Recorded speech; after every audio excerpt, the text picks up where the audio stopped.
ನೋಡಿ, ಹೊಸ ವರ್ಷಾಚರಣೆ ಹಿನ್ನೆಲೆ ಪೊಲೀಸರಿಂದ ಈಗ ಬಿಗಿ ಭದ್ರತೆ ಕೈಗೊಳ್ಳಲಾಗುತ್ತೆ. ಅದಕ್ಕೆ ಸಿದ್ಧತೆಯನ್ನು ಮಾಡ್ಕೊಳ್ತಾ ಇದ್ದಾರೆ. ಕಾನೂನು ಸುವ್ಯವಸ್ಥೆ ಮತ್ತು ಸಾರಿಗೆ ವ್ಯವಸ್ಥೆಯ ಬಗ್ಗೆ ನಿಗಾ ವಹಿಸೋದಕ್ಕೆ ಈಗಾಗಲೇ ಗೃಹ ಸಚಿವರು ತಿಳಿಸಿದ್ದಾರೆ.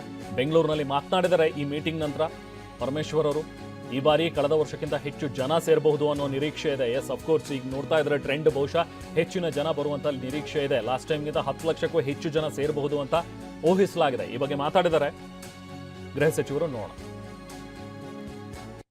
ನಮಗೆ ವಿತ್ ಅವರ್ ಪಾಸ್ಟ್ ಎಕ್ಸ್ಪೀರಿಯನ್ಸಸ್, ಈಗ ಪ್ರತಿ ವರ್ಷ ನಾನು ಹೇಳ್ದಂಗೆ ಈಗ ಆಗ್ತಾ ಇರುತ್ತೆ ಅಂತೇಳಿ ಭಾಳ ಹೆಚ್ಚಿನ ಗಮನ ನಾವು ಏನಕ್ಕೆ ಹರಿಸ್ಬೇಕು ಅನ್ನೋದು ವಿಮೆನ್ ಸೇಫ್ಟಿಗೆ ಹೆಚ್ಚಿನ ಗಮನ ಹರಿಸ್ಬೇಕು, ಟಾಪ್ ಮೋಸ್ಟ್ ಪ್ರಯಾರಿಟಿ. ಆಮೇಲೆ ಕ್ರೌಡ್ ಮ್ಯಾನೇಜ್ಮೆಂಟ್, ಕ್ರೌಡ್ ಡೆನ್ಸಿಟಿ ಜಾಸ್ತಿ ಆದಾಗ ಯಾವ ರೀತಿ ನಾವು ಕ್ರಮ ತಗೋಬೇಕು. ಫಸ್ಟ್ ಆಫ್ ಆಲ್ ಆ ಡೆನ್ಸಿಟಿ ಜಾಸ್ತಿ ಆಗ್ದಂಗೆ ನೋಡ್ಕೋಬೇಕು. ಆಮೇಲೆ ಆದರೆ ಅದನ್ನು ಕ್ರಿಟಿಕಲ್ ಆಗಿ ನಾವು ನೋಡಬೇಕು ಅಂತಕ್ಕಂಥದ್ದು. ಆಮೇಲೆ ಯಾರೆಲ್ಲ ಸ್ಟೇಕ್ ಹೋಲ್ಡರ್ಸ್ ಇದ್ದಾರೆ, ಬಾರು, ರೆಸ್ಟೋರೆಂಟು, ಮಾಲು, ಇವರೆಲ್ಲ ಸ್ಟೇಕ್ ಹೋಲ್ಡರ್ಸ್ಗೆ ಈಗಾಗಲೇ ನಾವು ಸಭೆಗಳನ್ನು ಮಾಡಿ ಏನೆಲ್ಲ ಸೂಚನೆ ಕೊಡಬೇಕು ಅದನ್ನೆಲ್ಲ ನಾವು ಕೊಟ್ಟಿದ್ದೀವಿ. ಮಾನ್ಯ ಡಿ ಜಿ ಅವರು ಸುಮಾರು 17 ಪಾಯಿಂಟ್ಸನ್ನು ಅಡ್ವೈಸರಿಯಾಗಿ ಕಮಿಷನರ್ ಕೊಟ್ಟಿದ್ದಾರೆ. ಅದೆಲ್ಲ ಅವರು ಗಮನಕ್ಕೆ ತಗೋಬೇಕು ಅಂತೇಳಿ. ಕುಡಿದ್ಬಿಟ್ಟಿರ್ತಾರೆ, ಹೋಗೋಕ್ಕಾಗಲ್ಲ, ಅಥವಾ ಏನೋ ಅವರು ಎಕ್ಸಾಸ್ಟ್ ಆಗಿರ್ತಾರೆ, ಫಿಸಿಕಲಿ ಎಕ್ಸರ್ಷನ್ ಆಗಿರುತ್ತೆ, ಆ ಥರ ಏನಾದರೂ ಅವ್ರಿಗೆ ಇದ್ದರೆ ಅವರನ್ನು ನಾವು ಅಲ್ಲಿ ಒಂದು ಸೇಫ್ಟಿ ಶೆಲ್ಟರ್ ಅಂತ ಹೇಳಿ ಮಾಡಿರ್ತೀವಿ. 15 ಕಡೆ ಸೇಫ್ಟಿ ಶೆಲ್ಟರನ್ನು ಮಾಡಿದ್ವಿ.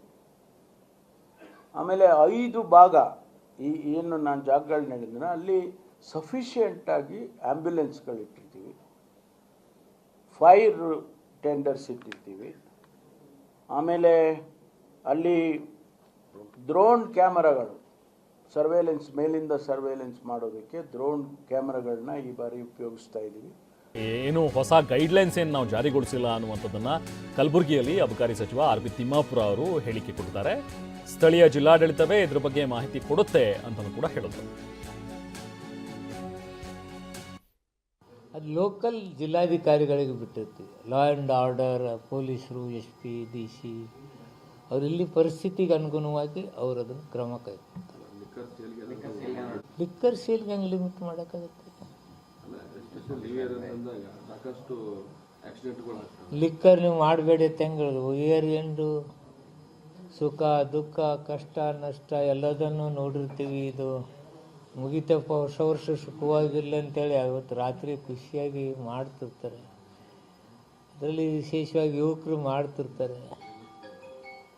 ಅದಕ್ಕೆ ನಾವು ಖುಷಿ ಅನ್ಬೇಕು ದುಃಖ ಅನ್ಬೇಕು ಗೊತ್ತಿಲ್ಲ. ಬಟ್ ಇವತ್ತಿನ ಚಲನವಲನದಲ್ಲಿ ವಿಶ್ವದಲ್ಲಿ ಇದು ನಡೀತಕ್ಕಂಥದ್ದು ನಡೀತಾ ಇದೆ.